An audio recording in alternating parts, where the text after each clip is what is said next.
Voilà ce qu'on voulait entendre, les gars. Cancelo qui se rapproche du Barça. C'est la seule chose que je voulais entendre. C'est la seule rumeur que je voulais entendre de ce mercato.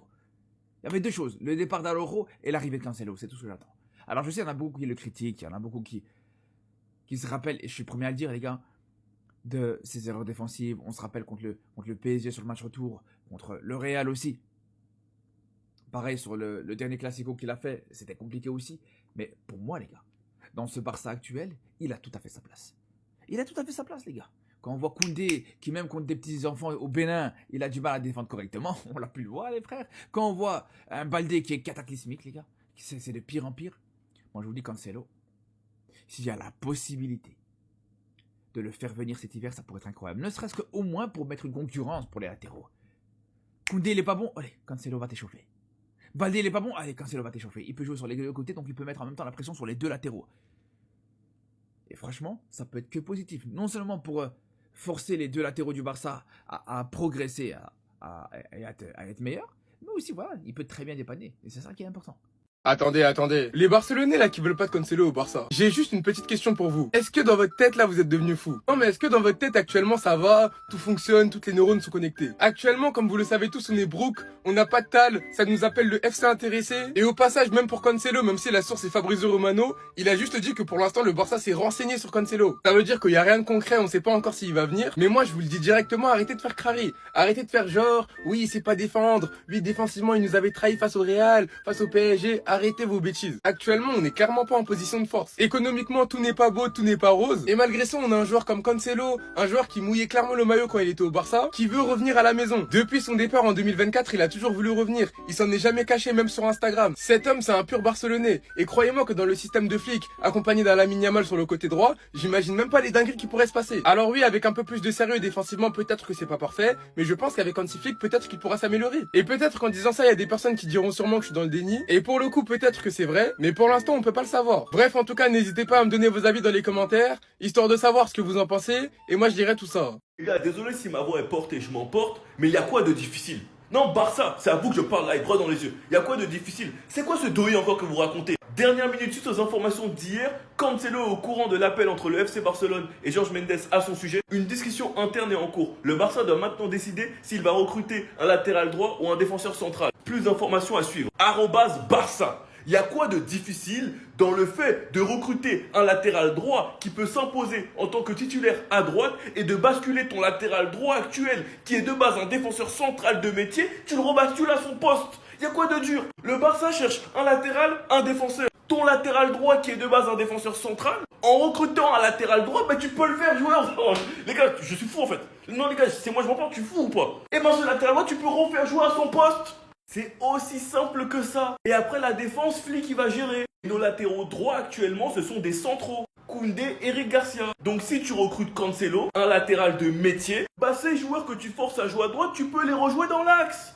@Barça, faut pas me fâcher. Lui là, je veux entendre here we go. Sinon, Les recruteurs du FC Barcelone, du PSG et même d'Arsenal seront au match d'Algérie pour observer Maza. Les gars, je vous jure, j'espère que ça va se réaliser, j'espère que ça va se faire. Le Barça suit de près Ibrahim Maza. Le club catalan prévoit de l'observer lors du match face à la Guinée équatoriale. Donc dites-vous là, cet après-midi, Maza il est titulaire. Et il y a les recruteurs du Barça qui vont être dans les gradins. On apprend aussi que Ibrahim Maza il est dans le viseur d'Arsenal. Donc il y aura forcément aussi des recruteurs d'Arsenal qui vont l'observer. Et comme je vous ai dit en début de vidéo, il y a même le PSG qui s'intéresse au crack de 20 ans. Ibrahim Maza dans le viseur du Paris Saint-Germain. Les gars, on connaît tous ses qualités. On connaît tous son potentiel. C'est le moment pour lui de prouver. C'est le moment pour lui de montrer sur le terrain qu'est-ce qu'il sait faire. Je rappelle, pour ceux qui savent pas, il joue au Bayer Leverkusen. C'est un 2005. Il est âgé seulement de 20 ans. Il a énormément de qualité balle au pied. C'est un joueur qui a un gros volume de jeu. J'espère qu'il va venir dans mon club. Vous savez pourquoi pour moi Maza, il doit venir au Barça? Parce que déjà nos milieux, je trouve qu'ils marquent pas assez de buts. Nos milieux, à part Pedri de temps en temps, et Fermin Lopez surtout, ça marque pas assez de buts. Maza, j'ai vu des buts de lui, il est capable de marquer du droit, du gauche. Il fait beaucoup d'efforts défensifs. Et avec le ballon, les gars, il a une très bonne touche de balle. Donc dites-moi, vous voulez voir où? PSG, Barça, Arsenal. les gars, je pensais que Yamal c'était un gros rageux et qu'il a grave le seum parce que Dembélé il a tout raflé. Une guerre qui existe uniquement sur les réseaux. D'ailleurs, pour commencer, bonne année, on commence l'année fort. On espère répéter le même succès que j'ai eu sur les réseaux que l'année dernière. Je parle comme si l'année dernière c'était pas il y a 17 minutes. Enfin bref, beaucoup pour casser du sucre sur Lamine Yamal essayent de le faire passer pour un mauvais perdant, un rageux, un gars qui se prend pour qui il n'est pas, pour quelqu'un qui n'est pas humble, en mentant avec ce type de photos. Dembélé a flex avec tous les trophées, il a tout raflé, franchement félicitations à lui. C'est historique ce qu'il a fait et je vous laisse regarder ses commentaires. Gavi, c'est pas surprenant, c'est des poteaux de fou. C'est l'une des amitiés les plus random au Barça, j'arrivais même pas à la comprendre. Et Lamine Yamal encore une fois. Mais les gars, je pensais que Lamine c'était un gros rageux. Bah du coup non, comme à la cérémonie du Ballon d'Or, où ils se font un petit câlin. Ou bien même le message qu'il a posté après son trophée Copa, où il félicite clairement Ousmane Dembélé pour le prix du Ballon d'Or et sa belle saison. Mais moi, comme je vous le dis depuis le départ, tout reste sur les réseaux. Et vous verrez que le temps me donnera raison. Quand c'est pour polémiquer, il y a du monde, même quand c'est des trucs infondés et du mensonge. Mais vous verrez qu'il n'y en a pas beaucoup qui parleront du fair play de Lamine Yamal. Enfin bref, sinon vous les gars, vous en pensez quoi? Ramenez-vous sur la patience en nuit. Salut l'équipe, parlons peu, parlons bien. Oui, c'est la CAN, on est tous hypés, mais c'est pas pour autant qu'on va oublier l'actualité du FC Barcelone. Lisons, le Barça a coché le nom de Nicolas Otamendi. C'est pas lui qui jouait il y a 10 ans là, à Manchester City, là, il était en pétard là. On est en 2025 les gars, on n'est pas en 2016. Stéphane De Vrij et Marco Senesi pour renforcer sa défense. La direction veut un joueur avec de l'expérience et du leadership à un prix raisonnable. Mais les gars, je veux bien qu'on veut de l'expérience, un joueur avec du leadership, avec un prix raisonnable. Je veux bien. Allez, je vous le laisse. Mais dans ces cas-là, si c'est pour prendre Otamendi, venons récupérer Mascherano. Il est libre. Venons récupérer Gérard Piqué. Non mais les gars, plus sérieusement. C'est qui dans la cellule de recrutement du FC Barcelone qui se permet de faire ce genre de choses? En fait, parce que là c'est une source qui est assez fiable, c'est Mundo Deportivo. Je me dis que oui, on a besoin d'expérience, de leadership. Mais c'est quel taré, c'est quel malade mental qui décide de cocher sur le nom de Nicolas Otamendi? Mais si c'est pour faire ça, on ramène Jordi Alba, on ramène Gérard Piqué, on ramène Mascherano et c'est bon. Vous croyez que Barça c'est l'EHPAD ou quoi? Nicolas Otamendi, il y a 10 ans, son prime il était à 10 ans lui.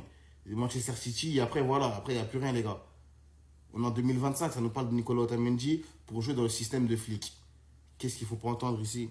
Les gars, le flickball est de retour et vous savez pas à quel point j'ai hâte, sachant que quasi tout le monde est de retour. Il manque juste une seule personne. Et c'est notre petit protégé, Gavi. En tout cas, il se porte bien. Il nous a déclaré que sa récupération se passe hyper bien. Qu'en gros, il est dans les délais. Donc je pense qu'il sera de retour peut-être en février-mars. Et il ferme même pas la porte à la Coupe du Monde s'il est en bonne forme. Franchement, les gars, l'histoire, elle serait magnifique. Mais bref, Pedri est bel et bien de retour. Il a déclaré qu'il est apte à jouer et qu'il a hâte et que ça fait du bien d'être de retour. Olmo est de retour à l'entraînement, mais hier, il a fait qu'une partie de l'entraînement. De toute façon, c'est pas pressé qu'Olmo prenne son temps. La deuxième partie de saison de Rafiko Kodjojo, les gars, elle va péter. De Jong, moi, je l'attends pétard, sachant qu'il va être sous concurrence avec Casado, Eric Garcia, Bernal. Et Rashford, qui statistiquement a été très bon en première partie de saison et qui a su se montrer décisif dans les moments importants. On l'attend en pétard et avec beaucoup plus de confiance en deuxième partie de saison. Parce que moi, les gars, j'y crois. Yamal nous a expliqué qu'il ne peut pas jouer de la même manière en octobre qu'en demi-finale de Ligue des Champions. En deuxième partie de saison, les gars, Yamal, ça va barder. Et vous n'allez pas dire que je vous ai pas prévenu. La seule situation qui me préoccupe maintenant, c'est celle de Ter Stegen. Est-ce qu'il va rester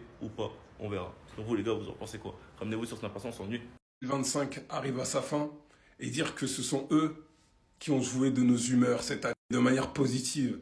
Comment ne pas s'en rendre compte en fait? Comment ne pas le mentionner? Des moments de bonheur, clairement. Tu rafles tout en Espagne, où tu vis des moments de bonheur de fou. La Super Coupe, tu démarres de manière triomphale pour te mettre en confiance sur l'année civile. Et de quelle manière, s'il vous plaît? De quelle manière, s'il vous plaît? Deuxième partie de saison 2025. Regardez vous-même, en fait. Regardez vous-même. La délivrance de Jules Koundé en Copa en finale contre l'arbitrage, contre tous. Pourtant, que c'était mal parti. Que c'était mal parti, mais on a réussi à le faire. On a réussi à le faire. 2025, année de remontée, année de vengeance, que ce soit parfois en Ligue des Champions, mais en Liga quand ils nous ont tapé en 2024, en fait. Cette Liga que tu arrives à obtenir enfin.